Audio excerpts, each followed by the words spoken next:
Chase, you've been breaking down quarterback. I mean, Chase's channel's hopping, Steve. Like, it is. I agree. I feel like there's two of them. There's so much content coming out. Yes.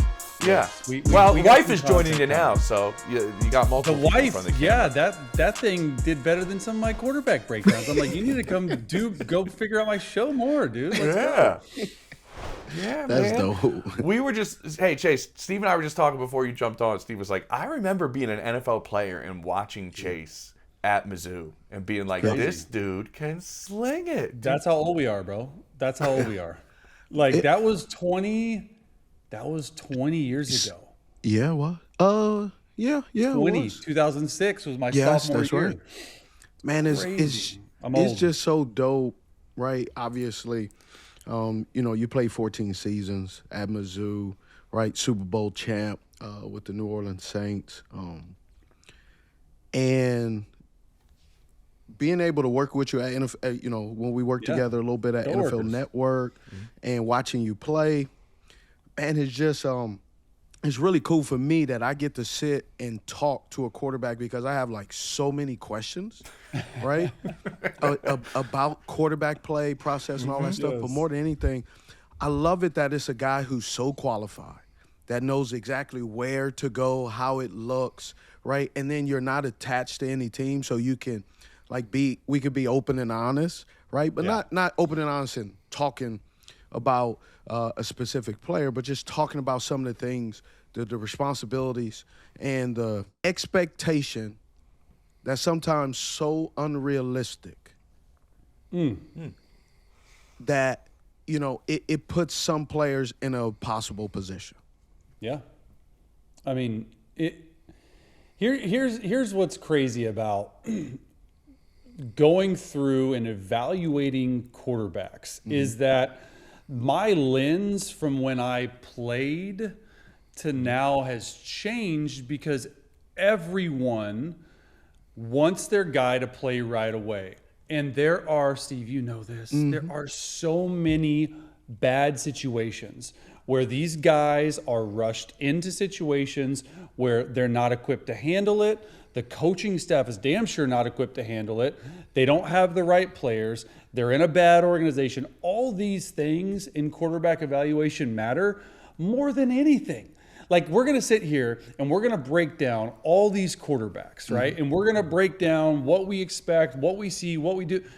And I could not even mention a guy that goes to the Los Angeles Rams and learns under Matthew Stafford is an Sean McVay scheme and is the next best thing, because scheme and fit matters so much more than anything I will tell you. So we're going to try our best to talk about these, but it's like, it is so crazy because I remember a day and age, like when I was like growing up in high school, college, people would take first round quarterbacks and they would sit and they would learn a year. Freaking Patrick Mahomes sat for a year and learn from Alex Smith. That year is non-existent. We did it, and James, I know we've used this on the Scoop City show, but when I was at Fox 2 years ago and I was doing the facility show, I had these researchers, right, at your beck and call, right, at NFL Network too. It's like they're just so smart. They're awesome. And they're awesome. And what I figured out, and I'm going to botch this stat, but I'm going to get pretty close at it, is the last 15 years, every single first-round quarterback has played within the first 3 games outside of like Love and Mahomes. It's like 90% of those guys play within the first 3 or 4 games. That's crazy to me. Yeah. Like think about all the first-round quarterbacks during that time, and all of them have been forced into play, and more often than not, they don't pan out. Yeah. Let me ask you this, Chase, because that kind of ties into what we're going to do in this entire episode. Ty Simpson kind of ties into that with the lack of starts. And I've had these conversations with executives over the last couple of years when you look at the amount of starts in college that Bo Nix had, that Jaden Daniels had, that the portal is actually, in some NFL evaluators' minds, an advantage. A guy may play in multiple systems now. He may go into multiple buildings and have an opportunity to lead different groups. How tough is it to develop at the NFL level? Because it almost seems like with the money and the portal, the NFL people are saying, no, stay in school. because we don't have time for you to develop here at all. Yeah, I mean, look, I would say like over the years, college coaching has gotten a lot better. Because I remember like, for instance with me, like I remember thinking that my coaches at the University of Missouri, which was like Dave Christensen was my offensive coordinator, David Yost was my quarterback coach, and Gary Pinkel was my head coach. All three of those guys, one of the main reasons, were really good developers of quarterbacks. And I felt like I knew so much from mechanics to this and that. And when I got to the pros and I signed with Washington in free agency because I was not drafted, but then 6 months later went to New Orleans with Drew. And when I got to New Orleans with Drew, I was like, I know nothing. Like I know absolutely nothing about the quarterback play. And it's gotten better. So, and that has nothing to do with my coaches because you're learning your scheme, right? And they were awesome. When you get to the NFL, it's like you get a PhD and you get baptism by fire. And I didn't even play. I was third string. You know what I mean? Like these guys that are having to come in and play have to think about, and there's so many other things, Steve, you know this, that like you have to worry about other than football if you're the starting quarterback. And it is just such a process to where you don't really have time. And I'm with you, James. This portal thing, you're having to catch on really quickly, learn a new offense really quickly. I mean, look at Fernando Mendoza. Went from Cal and then had 4 months to learn a system in Indiana, 5 months to learn a system in Indiana. And his first 8 games weren't great, but he was still learning an offense. And he was still undefeated. And then the last 8 games to me is like some of the best ball we've seen. And it's like, it just takes time. And when you're running an organization, an NFL organization, there's no more important position. So we've always had a quarterback developmental problem in this league, but I do think it's going to start getting a little bit better because these guys are coached. The people I talk to, they are coached a lot better nowadays than they were back in the day. So Chase, explain this to me then. I want to use an example. Anthony Richardson, right, coming out of college, based on what you're saying, lack of reps in college, right? Yes. But he gets drafted. And then I take what you just said, so he's now learning a new system with the lack of reps and not even mastering his old offense. Yeah. And then you got Daniel Jones, who he's mastered his offense, but there's kind of a lack of good coaching, right? So how do you, as a team right now, gonna trade for Anthony Richardson, how do you look at him and not put him in the Daniel Jones category when Daniel Jones got here obviously by him, but along the way when he was sitting in Minnesota with KD and then he gets to Indy, like, you know, not all of that is going to translate to that being automatically the same result that for Anthony Richardson. No doubt. And speaking specifically with Anthony Richardson, I mean, there's tons of people like Daniel Jones that have had that career resurgence. I mean, like think Baker Mayfield, Sam Darnold, like all these guys got put in really bad situations early in their career and are still learning and fine-tuning how to become an NFL quarterback. Because if you're going and you're playing early, you don't really get to think about all the nuances. You have to learn the playbook for that week and go out there and do the best job you can. And look, the best precursor for learning how to become a quarterback is experience. And it's game experience. It ain't practice experience. It's not training camp experience.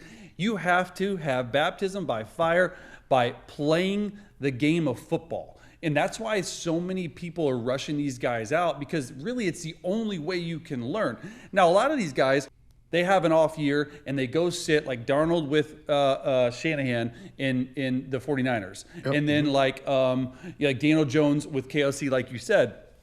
And so then they played a lot. Then they take a step back. They're not forced. There's no pressure on them. There's none of this stuff. So you don't have to play and you get to just sit back. And I always used to say this is like, I always loved seeing the field from the backup's perspective, because when you're seeing it, you see so many different things that you don't see. And I've played, and I go back to the mention, I'm like, oh, I should have done that. Like, you just see a lot more from the sideline. And so it's really good for these guys to hear it in the headset, hear what the coaches are thinking, hear what this is. And with Anthony Richardson, to me, it's like, hold on though, before you move ahead, so I don't forget this. Based off what you said, I started smiling because I was thinking, all the years I played with Jake, the backup quarterback was my guy that I went to. yes, If something was off between me and Jake, or there was a route that was ran by me that Jake was like, oh, I really will want you to do this, right? the backup quarterback's the gatekeeper to the quarterback. Right. There is no doubt. So I remember that. And I was like, oh, like Josh McCown. Me and Josh are super tight, Yes. right? And, and then obviously me and David Carr became super tight when he was backing up. Then he became the starter. So it was just you trigger something. I was like, oh, like I was connecting that dots, man. So That's real though. And James, we've talked about it before. It's like the starter has so much on his plate that he can't deal with during season. Like we had a whole episode about it. It's like not only players, if something's wrong, hey, Chase, go tell Drew about this. Like, I want to keep it a little bit skinny because no one wants to bug the quarterback. The trainer, I've had offensive coordinators come up. I've had quarterback coach. Chase, you handle it. Because that relationship between the starter and the backup is so good. So they trust us to, and there's a lot of stuff that I would never say to Drew because I'm like, no, he doesn't need to hear that. Or Alex Smith, no, he doesn't need to hear that. Like, you're the filter. You're the filter of the entire organization. I've had head coaches. I've had head coaches come up to me because you're the filter. You get stuck in the middle too of that marriage between the number one wide receiver and quarterback because the quarterback, he ain't playing as good as he should, and it ain't the receiver's fault, but he nitpicking, he got to blame somebody. That's where Chase jumps in, Steve, and he goes, because if it was me, I would have. I totally get it. It's all about I totally get what you're saying. You approach. Or here's what I heard a few times. Hey, I know you're right. Great route. This is Josh. Just go one more revolution. Just help him out. Go one more revolution. I give him the side eye. It's all about how you say it, though. Yes, exactly. It's all about how you say it. Yes. It's all about let me just try. Like Steve, because if the quarterback tells me that, who threw me the ball and the ball was overthrown, man, what you doing? It's like, bro, it don't matter where I break. That ball's not catchable. Gosh. And so you can't have that dialogue in the middle of the game because then that throws everything off. Yeah, I agree. It's kind of wild that there is this new path, essentially. Like Chase is saying, it happened for Baker, it happened for Sam Darnold, it's happened for Daniel Jones. Kyler it's like Murray you do now. get this. Kyler Murray now might be on that path. We'll see what happens. Steve's not a huge fan of Kyler going to KOC. Okay. Steve's not a huge fan of him. So it's not that I'm not a huge fan of Kyler, man. I just think at the quarterback position, you are given so much, and you are allowed to do so many things because you're the face of the team. But you also, when you're the face of the team and you don't put in that work. Yeah, I know what you're saying. But you get all the privileges. Bad taste. Yep. Right. Totally. And then the lack of good quality work and trying to hone in your craft affects everyone else. And the bad quarterback play is mumbled, is whispered. Shh. Right? But if you drop that pass, you'd be like, yo, I dropped the pass. But, bro, the first 15 throws, I had to go climb the ladder, jump through a hoop, and, off the Dunkin' Donuts truck, through the legs, bang, catch. Well, listen.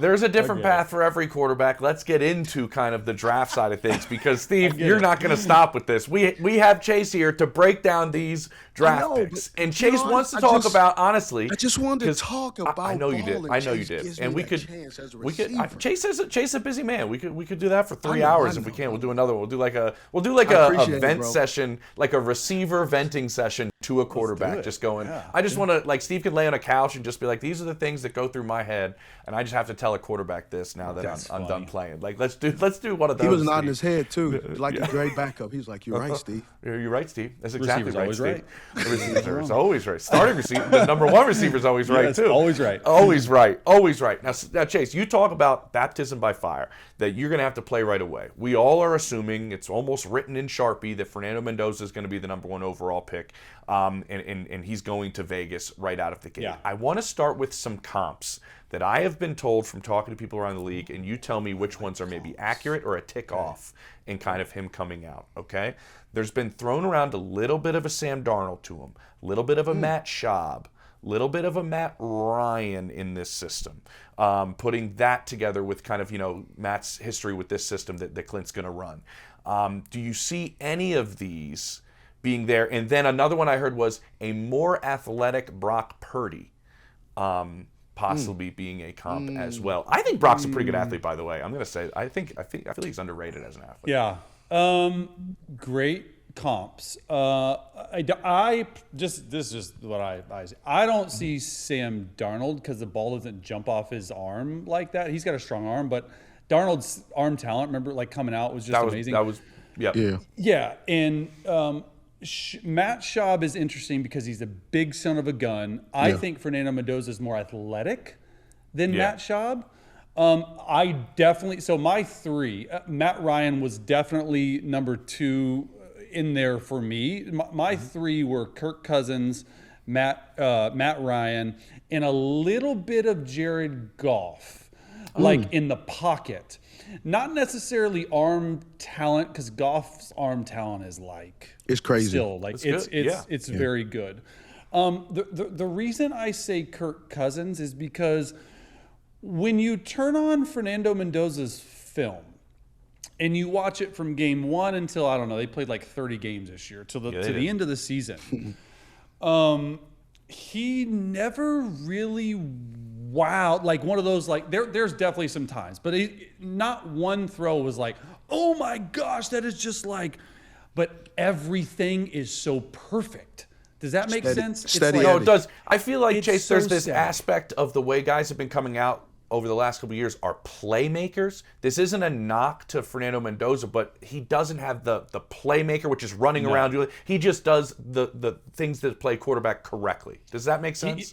He does. So that's exactly what makes sense. So my whole thing from a 40,000-foot view up, if you had to remember of this entire episode, one thing that Fernando Mendoza does is he does every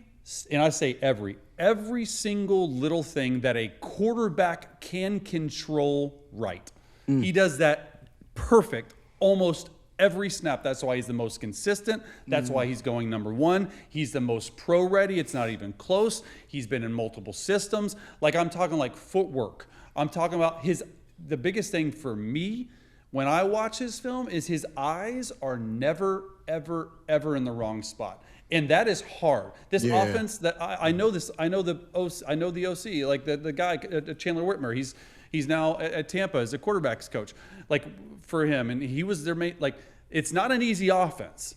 There was a lot of like LA Chargers, Joe Lombardi style offense mixed with a lot of RPOs. And he just, everything that he could control, the controllables, the tangible, it was like watching a robot play. And it's not a bad thing, but it's just like his eyes were always in the right spot, man. It was impressive. So let me ask you this based on what you said, because what I hear and based off of that is I hear more of a Jared Goff and less of a Kirk Cousins, right? Yeah. And so explain to us, you've explained to it earlier, it's like system and coaching, that all goes in a factor. So why was it such a miss for Jared Goff and Sean McVay? And how does that not turn into the same mistake with Clint Kubiak and Mendoza? Yeah, that's a good call. I thought Goff, when he came out, was pretty raw.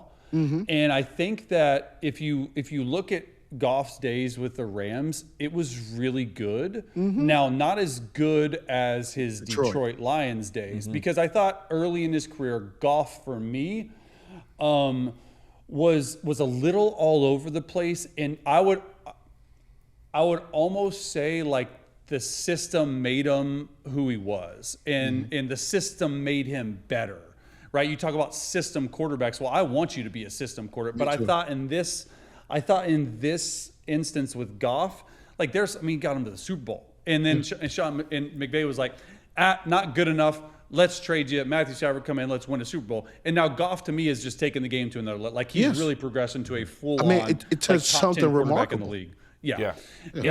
And I think it was just grow. It just, Steve, you know this. Like it just takes time.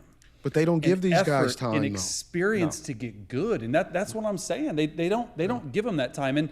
And with Fernando, that's why it's so written in stone. And you see a lot of these, and me too. Like I'm starting to watch more Ty Simpson. We'll get to him, but like I'm like, okay, but like Fernando Mendoza has done it at such a high level, and the amount of clutch gene in him for his playoff run and everything that he did right. I mean, the dude can throw a back shoulder better than anyone in the draft. Mm-hmm. He's 6'5". Like, and here's another thing too, that you can't measure, and James, we've talked about this before, is you can go to the combine and you can have the pro days and you can watch as much film as you want, and all you're gonna see is physical. That's all you're gonna see is are your feet right? Yep. Do you throw it on time? Do you do this? Do you do that?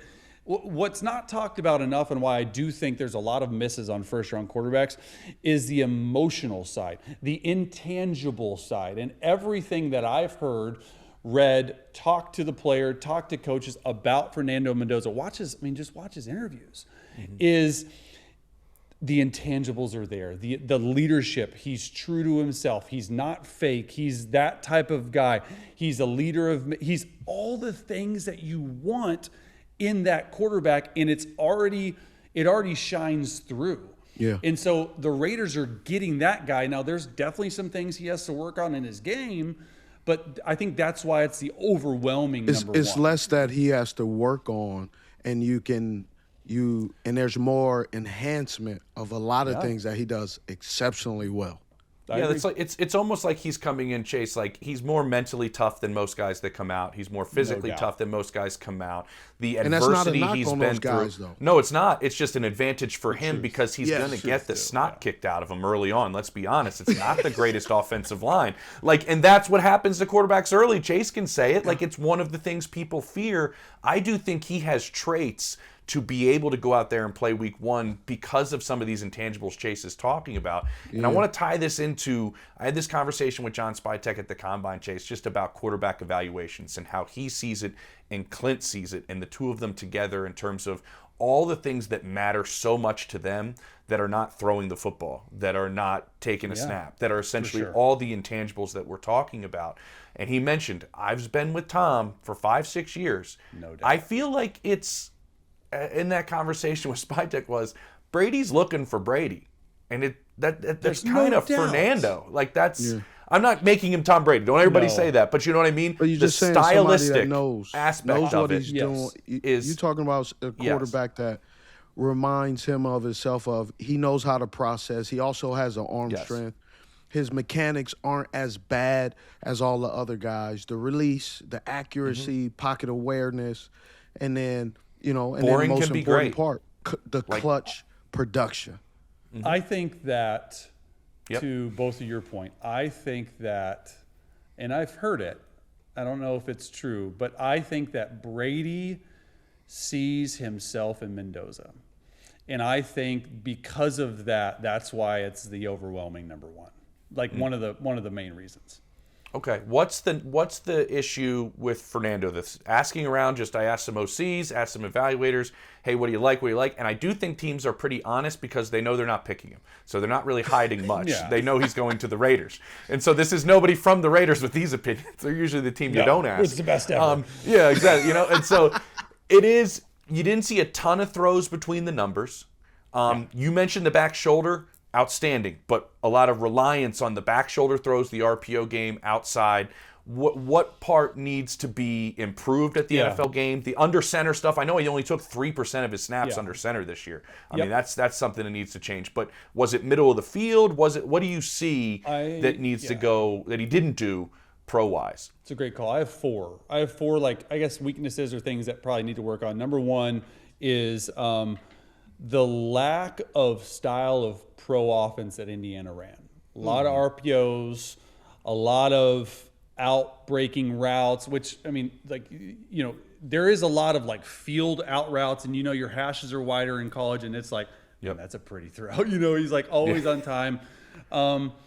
Doesn't trust in the middle, which is a little bit weird. And I don't know if it's necessarily the offense or Mendoza, because Mendoza's 6'5", you can see over everyone. Like, you literally, like, he's huge. The other one would be the clear lack of under center play.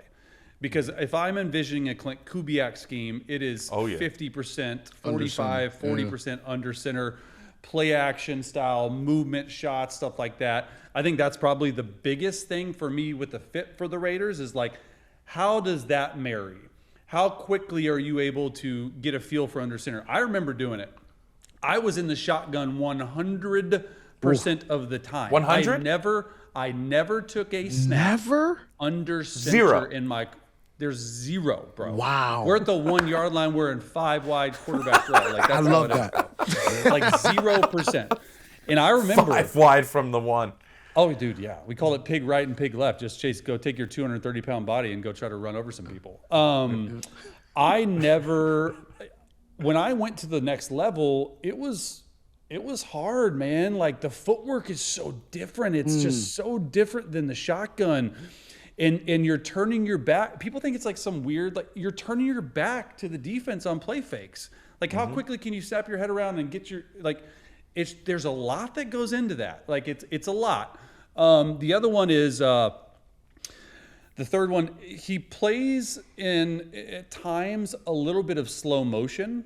Yeah. And I don't know if that's like a bad thing. Of that. Okay. But, like, he's almost nonchalant. Nonchalant a little bit. When I say him, like, playing in slow motion, it's like your feet need to be sped up just a little bit. Like, you're getting through progressions just like, you know, like stuff like this. And so and I've talked to some coaches, and they see the same thing, and we're just, at times it can be bad, at times it can be good, because when the blitz is coming, like, you don't want to be in slow motion. You know, but he's also got poise. That's what I'm saying. But he's also like poised. So I actually like he's not sped up at times, but at certain times, like, you got to play a little bit faster. Yeah. And then for me, I think the one that is going to take the longest in the NFL is, I think he needs to improve the pocket awareness. Just like where he is at in the pocket.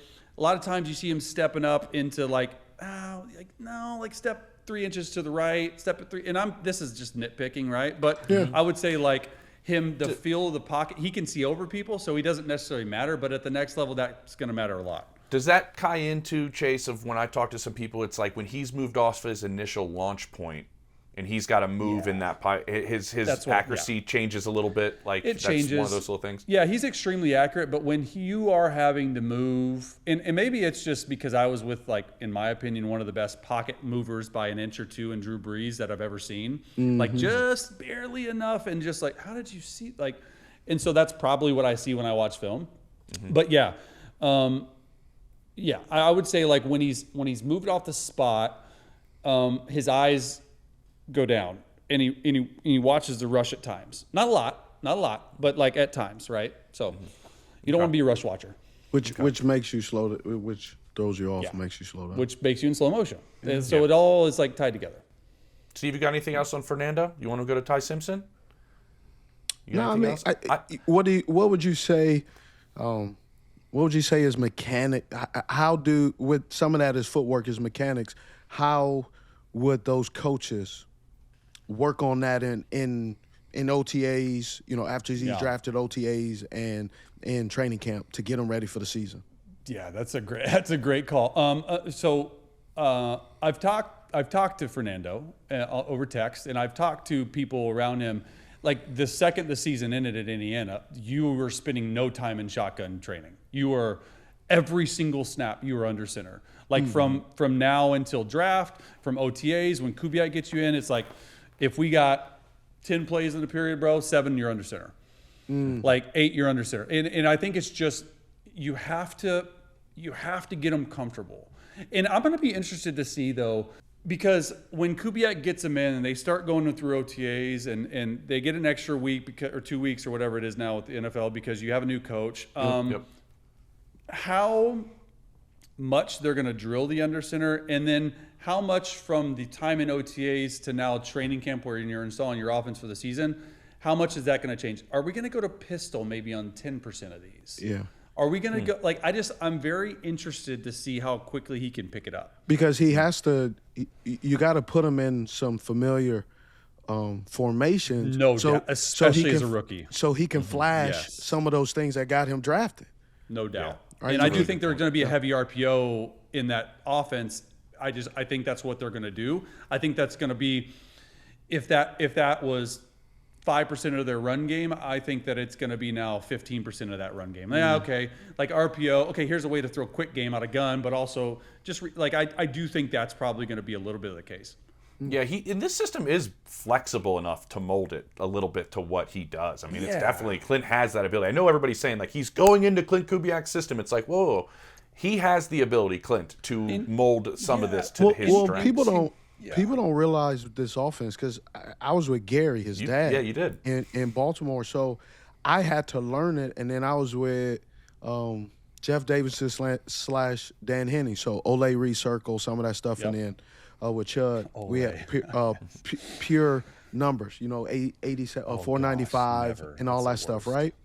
So how people don't understand that RPO game can work for Clint and his offense because it's all predicated on running the football. As long as these guys run the football, that zone read, then that's how this offense conducts outside itself. Zone stuff. Yeah, I agree. Yeah. I agree. That's a good point.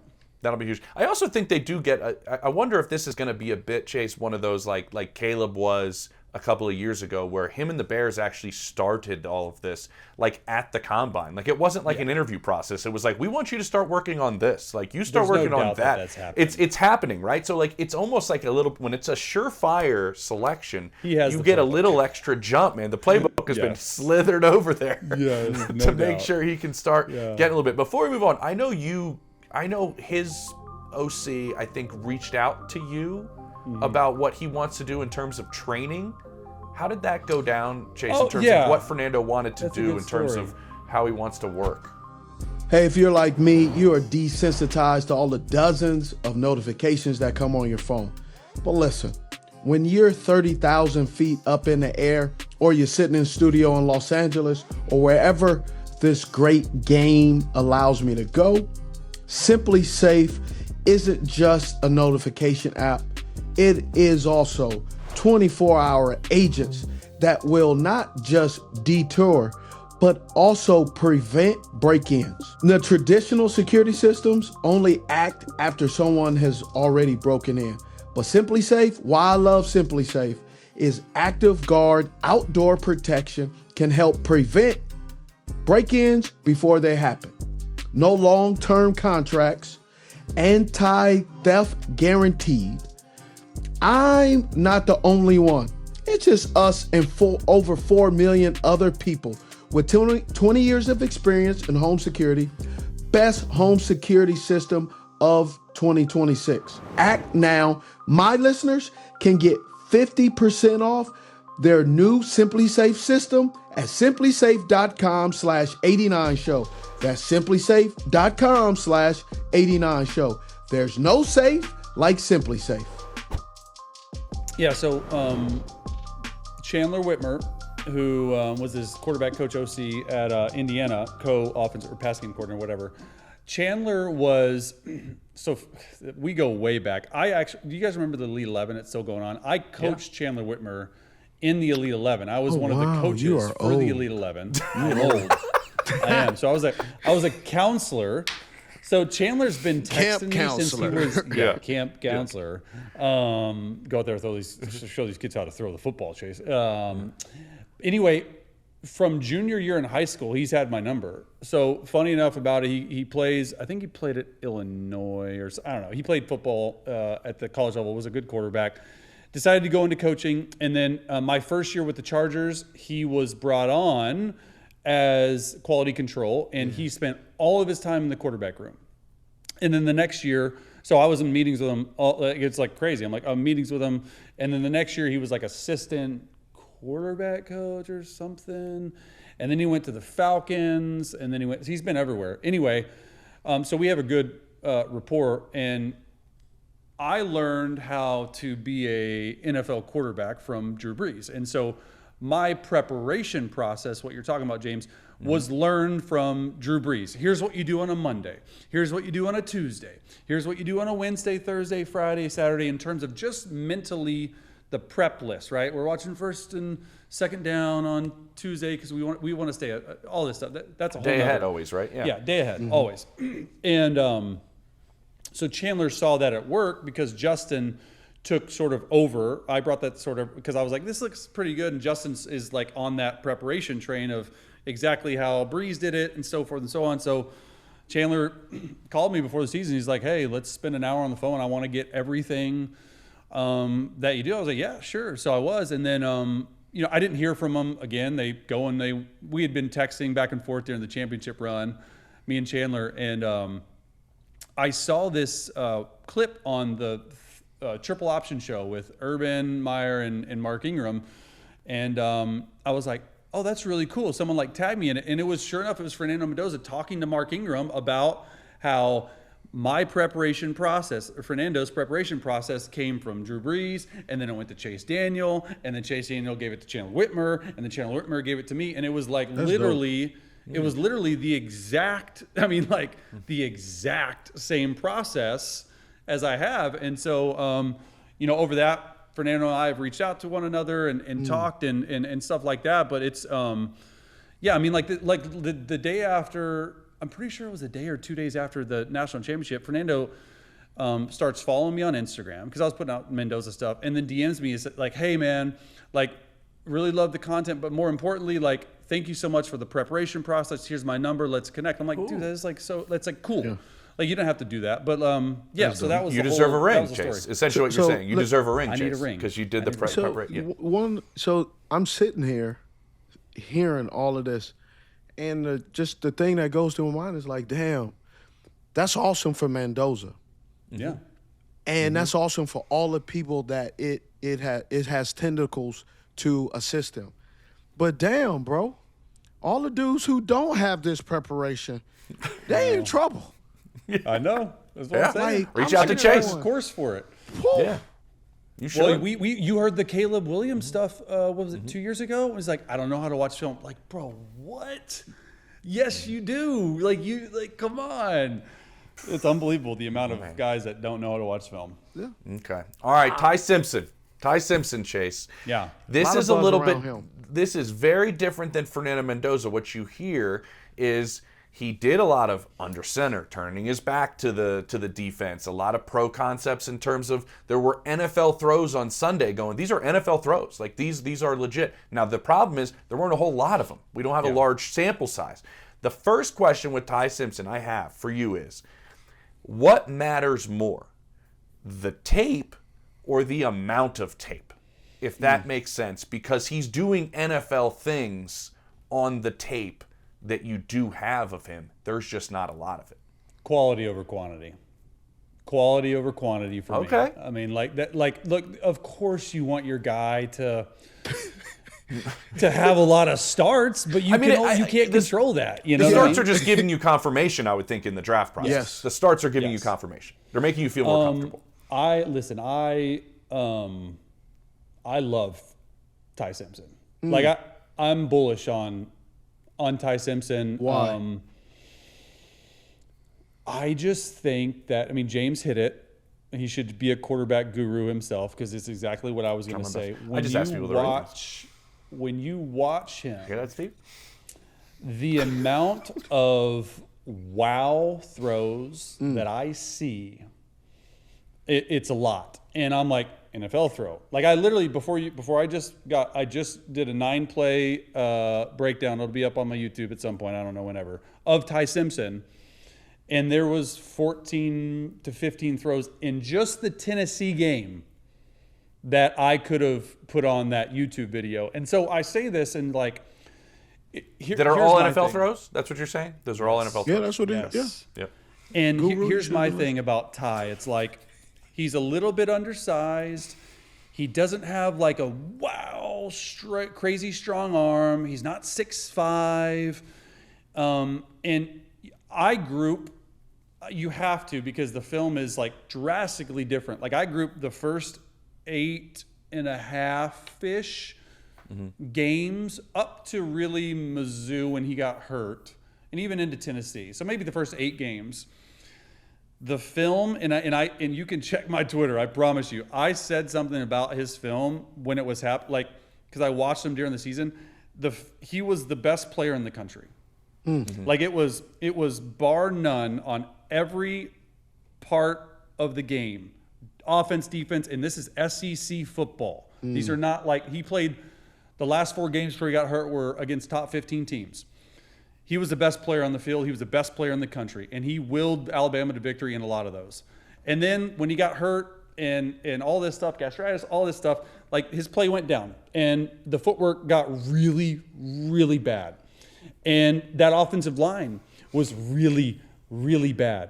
But I think what's going to happen, and Steve, you've been paying attention to the news cycle, is the more and more people watch him, the more and more people are going to fall in love. So preview of my wide receivers. That's how I feel about Omar Cooper Jr. I love Omar. Right? I didn't know who this was when I started watching him because I was like, oh, Mendoza's throwing hits. I'm like, oh my gosh. Right. I and the reason, some people are going to jump in the comments, subscribe, hit like. People are going to jump in the comments and complain. What have you not been watching? How'd you not see it? Man, we've been doing this long enough where we see players make a ton of splash plays or have a really good season. And then they come out and it's time to perform in the Underwear Olympics and they look a little sloppy in the route running. They drop some passes in the combine where Steve loves the gauntlet.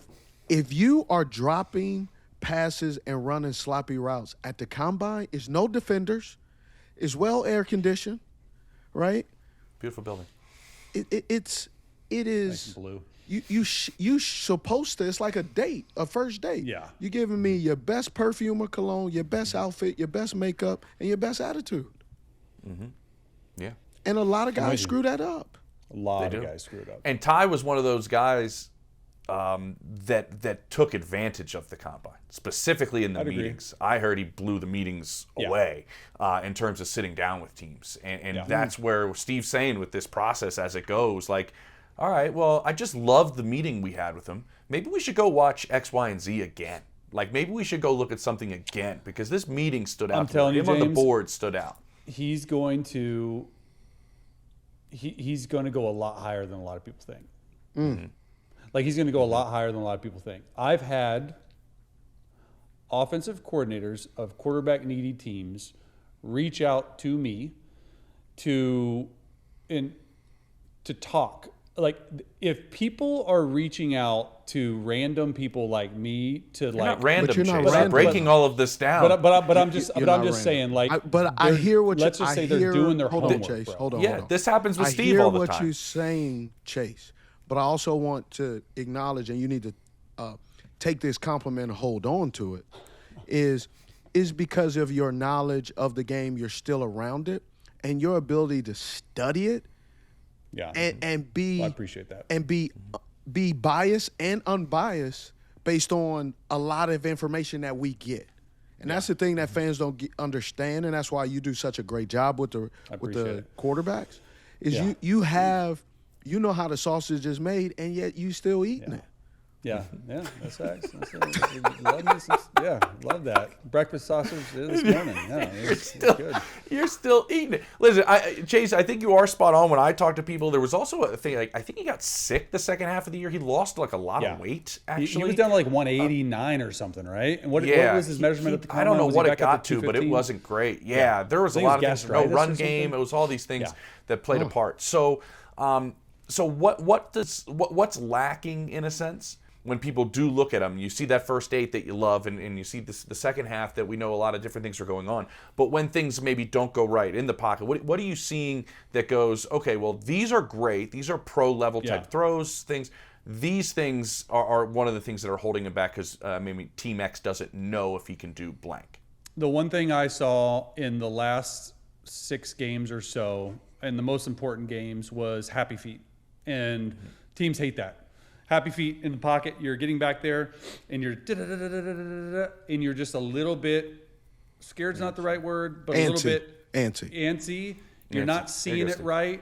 You're not seeing the field right, and I think that sort of happened. That definitely happened. So he speeds up with the rush. Like, he speeds it up with the rush, and honestly, though, I would speed it up with the rush with that offensive line. Like, I don't know how Bama has that offensive line. Like, I'm just being completely honest with you. Like, I'm watching the Tennessee game. There's a 3-tech, Steve, and left tackle, left guard come down on them. Yes. And then both left tackle goes back. Let them through. Chip help. Scot-free on 3rd down and 16 from his 2-yard line. I'm side-eyeing those guys. What? I'm side-eyeing those guys because he was just about to throw it to me. Yeah, right? And he had to check it down to the tight end. Yep. I would say, though, that the happy feet, I would say he just looks like a completely different player. So I do think, like, in the last 6 games or so, I do think you're going to have to answer that question.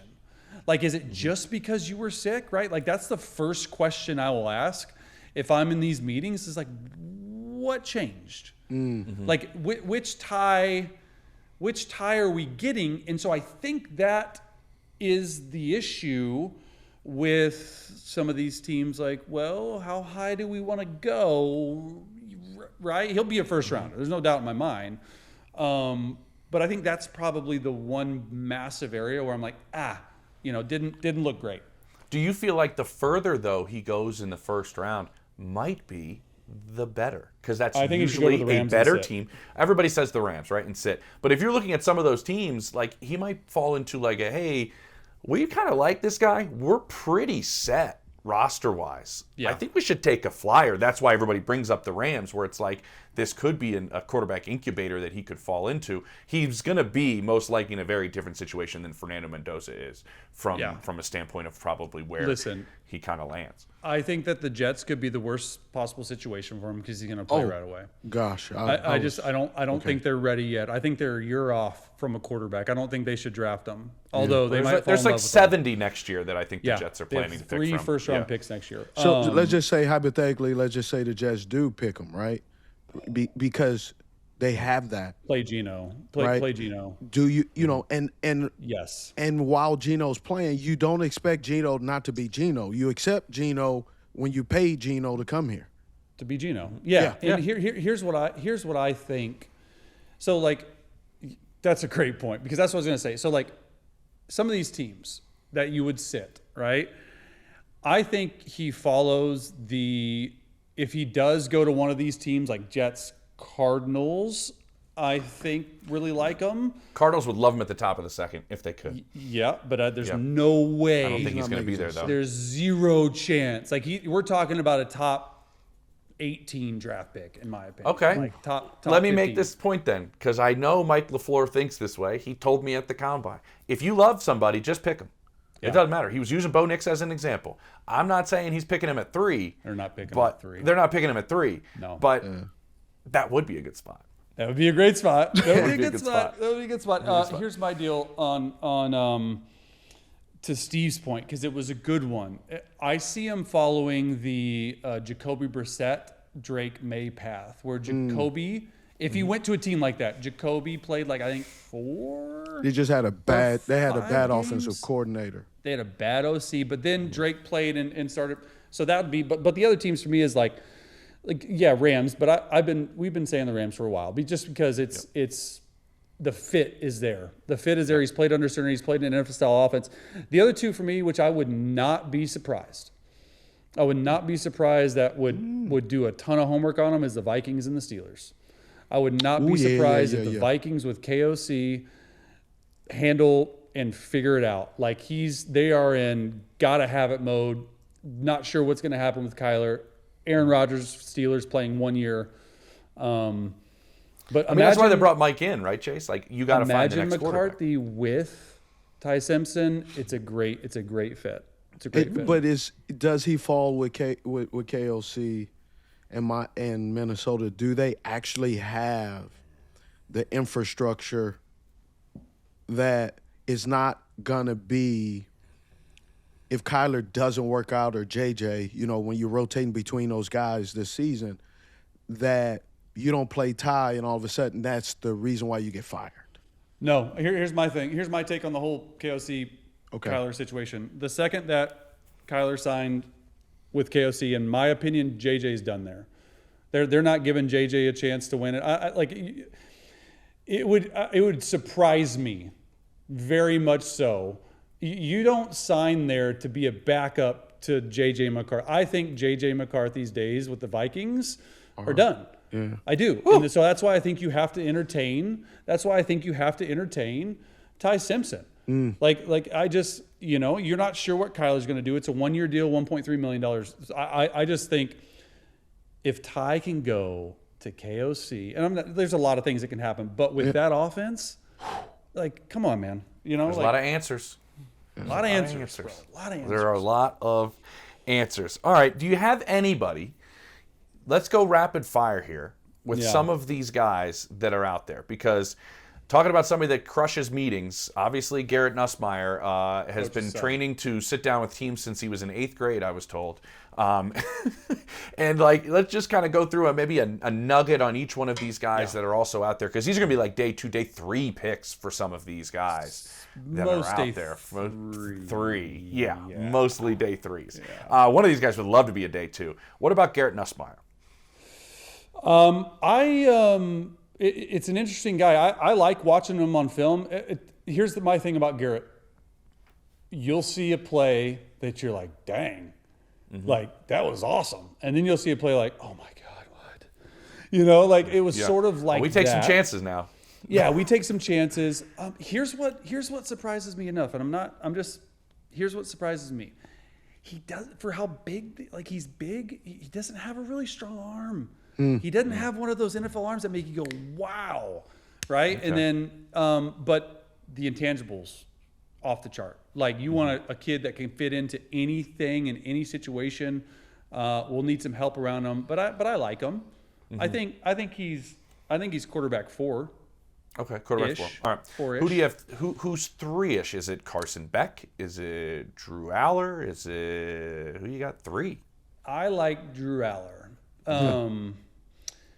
He's probably the most frustrating guy to watch. Dude, I have heard other coaches say that to me, Chaser. It's really? Like I get frustrated watching him. Because if he here because there's moments.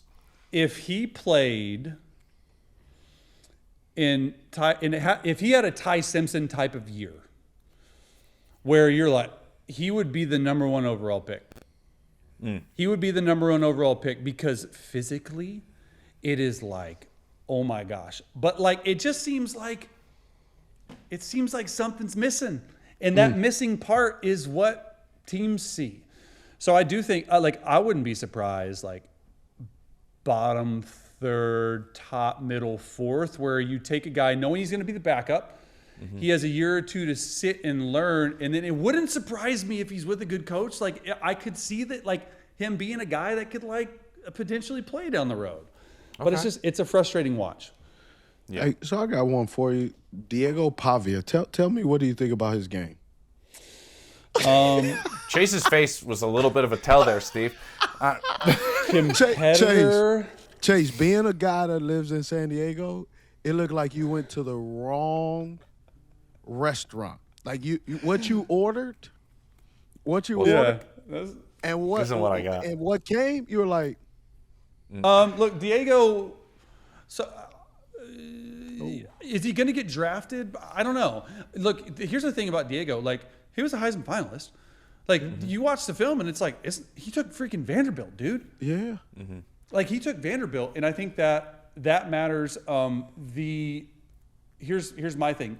You can't act a certain way and your game not back it up in the league. Like, so I think that teams would have more off-field, not issues, but like, you know, all the comment about the Heismans, like anything you do, like that doesn't fit the mold, right, wrong, or indifferent of the Shield, it's going to be questioned. And I think that's probably the one where, you know, if he's Fernando Mendoza doing that, you're like, oh, okay, you're number one, you know, whatever. But it's just there's a certain He's not. You guys know how it is. Yeah, He's not. He's so not.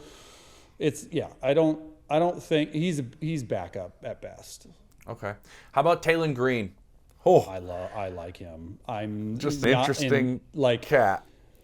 He's an interesting cat, and I would take him, and I would like 5th, 6th round, and I would move him. I would move him to wildcat quarterback. I would move him to tight end. I would have a package of plays for him, and he's a weapon. I don't think he can play quarterback at this level, because I don't think he's an accurate enough thrower of the football or sees the field very well. But when you watch his film, he shines because when stuff breaks down, it's open and it's there. It's unreal. And it's unreal. And you're like, holy cow. To me, he's a puzzle piece. He's not the piece. You know what I mean? So how do you sell that? How do you, as a coach, or as a player, it's a luxury pick. How do you share that with the player, right? As a coach, but also as a player, you accept that the thing you thought you would be able to play and go to the highest level, you no longer. That's not an option.